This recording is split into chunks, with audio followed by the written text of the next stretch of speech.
Unbox natin sir yung rack and pinion assembly na Accent 2011 to 2018 yan para makita natin yung laman mismo. Silyado pa to katit from Korea.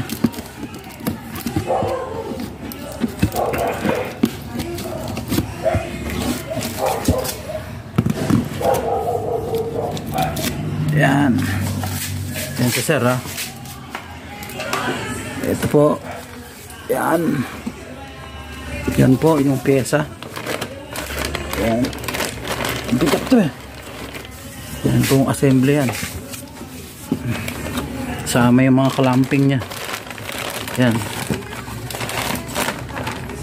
ano natin yan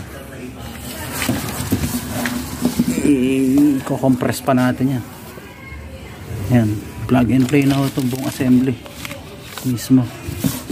Pag sinalpak sa ilalim natin, ganang kahirap-hirap yung mekaniko nito. Yan, nakabalot pa yan. Yan siya. Ang clamp.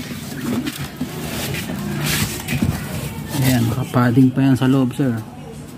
So, i-compress natin itong box pag pina-LBC na natin para medyo menos sa gastos. Yan. Bigat lang din talaga. The original.